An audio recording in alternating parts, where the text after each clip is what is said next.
Share बाजार की गिरावट से ना सिर्फ रिटेल इन्वेस्टर्स या एफआईआईज डरे हुए हैं, बल्कि कई बड़े म्यूचुअल फंड हाउसेस ने भी बाजार के उतार चढ़ाव को देखकर फिलहाल निवेश से हाथ खींच लिए हैं।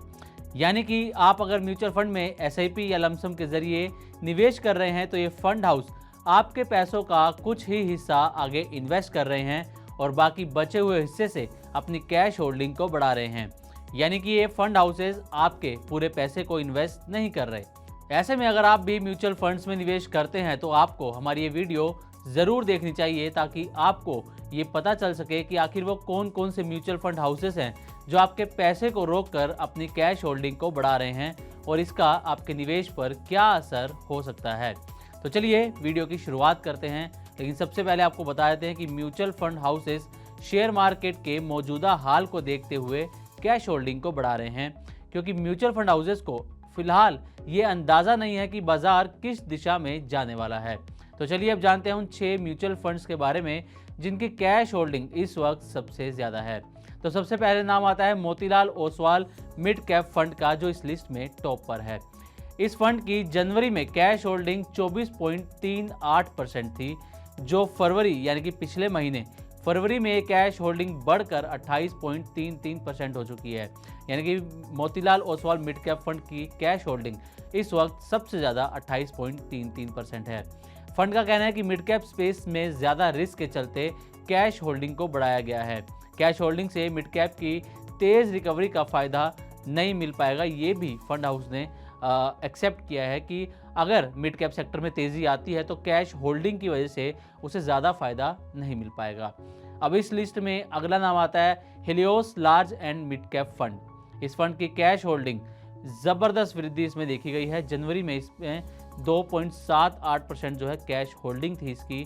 फरवरी में इसकी कैश होल्डिंग बढ़कर 23.31% हो गई है। यानी कि इसमें एक बड़ा डिफरेंस देखने को मिल रहा है, एक बड़ी ग्रोथ कैश होल्डिंग में एक ही महीने के अंदर देखने को मिल रही है। फंड का कहना है कि बाजार की स्थिति को लेकर ये फंड चिंतित है और इस फंड का उद्देश्य इक्विटी एक्सपोजर को बनाए रखना है, जिसके चलते इन्होंने अपनी कैश होल्डिंग को बढ़ा दिया है।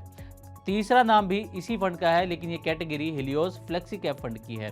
जनवरी में इस फ्लेक्सी कैप फंड की कैश होल्डिंग 1.69% थी, लेकिन फरवरी में इसमें भी ज़बरदस्त वृद्धि देखने को मिली और ये फरवरी में कैश होल्डिंग बढ़कर 20.5% के आसपास हो चुकी है। अब फंड का कहना है कि फ्लेक्सी कैप फंड मार्केट में फ्री हैंड इन्वेस्ट तो करते हैं, लेकिन इस वक्त ये फंड बाजार के बेहतर होने का इंतज़ार कर रहे हैं। जब बाजार बेहतर होगा तो उसके बाद ये अपनी कैश होल्डिंग को कम करेंगे और बाजार में नई खरीदारी करेंगे। अब इस लिस्ट में चौथा नाम आता है Kotak transportation and logistics fund का। इस सेक्टोरल फंड ने कैश होल्डिंग में ज़बरदस्त वृद्धि की है। जनवरी में इसकी कैश होल्डिंग 12.5% के आसपास थी, जो कि फरवरी में बढ़कर 19.5% के आसपास कैश होल्डिंग हो चुकी है। अब ये फंड सेक्टोरल स्पेसिफिक होने की वजह से इसमें जो है कैश होल्डिंग को बढ़ाया गया है। सेक्टर स्पेसिफिक इशू जैसे कि तेल की बढ़ती कीमतें, ग्लोबल ट्रेड में अशांति, ये सब वजह को मानकर इसमें कैश होल्डिंग को जो है वो बढ़ाया गया है। इस लिस्ट में 5वां नाम है सेमको स्पेशल अपॉर्चुनिटीज़ फंड का। मार्केट की स्थिति को देखकर कैश होल्डिंग में इसमें इजाफा किया गया है। जनवरी में कैश होल्डिंग 2.25% के आसपास थी, लेकिन फरवरी में बढ़कर करीब 18% के आसपास पहुंच चुकी है। अब इस लिस्ट में छठा और आखिरी नाम कैश होल्डिंग के मामले में आता है बंधन फोकस इक्विटी फंड का। बाकी फंड्स के मुकाबले इसकी कैश होल्डिंग में वृद्धि कोई बहुत ज़्यादा नहीं हुई है, क्योंकि जनवरी में इसकी कैश होल्डिंग 9% के आसपास थी, जो कि फरवरी में बढ़कर 13.32% के आसपास हो गई है। अब ये तो हमने आपको बता दिया कि किन किन म्यूचुअल फंड्स ने कैश होल्डिंग को बढ़ाया है। अब आपको ये भी बताते हैं कि ये म्यूचुअल फंड्स आखिर कैश होल्डिंग्स क्यों बढ़ा रहे हैं, इसके पीछे कारण क्या है। तो दरअसल सबसे पहला कारण जो इन म्यूचुअल फंड्स की तरफ से दिया गया है वो ये कि आईटी, एफएमजीसी जैसे सेक्टर्स की वैल्यूएशन अभी भी काफ़ी हाई है और ये फंड्स इंतजार कर रहे हैं उसकी सही वैल्यूएशन सही होने पर ही आगे उसमें निवेश करने की प्लानिंग करेंगे। और दूसरा रीज़न है जियोपॉलिटिकल टेंशन, इन्फ्लेशन। इसकी वजह से जो है मार्केट वॉलेटिलिटी देखने को मिल रही है, जिस वजह से ये फंड अभी नया इन्वेस्ट नहीं कर रहे हैं, कैश होल्डिंग को अपनी बढ़ा रहे हैं। फंड हाउस जो है प्रॉफिट बुकिंग कर रहे हैं और कोई नया निवेश फिलहाल वो नहीं कर रहे हैं। जैसा मार्केट की स्थिति है अभी वो मार्केट के सही होने का इंतजार कर रहे हैं, जिसकी वजह से प्रॉफिट बुकिंग के बाद वो कोई नया इन्वेस्ट नहीं कर रहे हैं, जिसके चलते कैश होल्डिंग में वृद्धि देखने को मिल रही है। एक रीज़न ये भी दिया गया है कि सही समय पर सही स्टॉक्स खरीदने के लिए लिक्विडिटी की ज़रूरत होती है, जिसकी वजह से कैश होल्डिंग को बढ़ाया गया है। तो कुल मिलाकर देखा जाए तो इन आंकड़ों से पता चलता है कि मिड कैप से लेकर फ्लेक्सी कैप और थीमेटिक फंड तक सभी कैटेगरी के फंड मैनेजर मार्केट के उतार चढ़ाव या गिरावट में पैसों के रिस्क को कम करने के लिए कैश होल्डिंग को बढ़ा रहे हैं।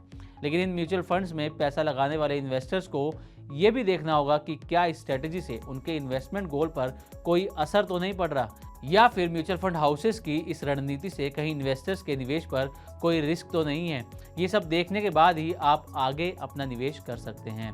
हमारी इस रिपोर्ट का मकसद आप तक सिर्फ जानकारी पहुंचाना है। आपने इनमें निवेश कंटिन्यू रखना है या नहीं, या नया निवेश करना है या नहीं, ये आप अपनी सूझबूझ से और जांच पड़ताल के बाद ही ये निर्णय ले सकते हैं। तो उम्मीद करते हैं कि हमारी ये रिपोर्ट आपको पसंद आई होगी। इसी तरह की और भी वीडियोस के लिए देखते रहें मनी 9 और सब्सक्राइब करें हमारा चैनल।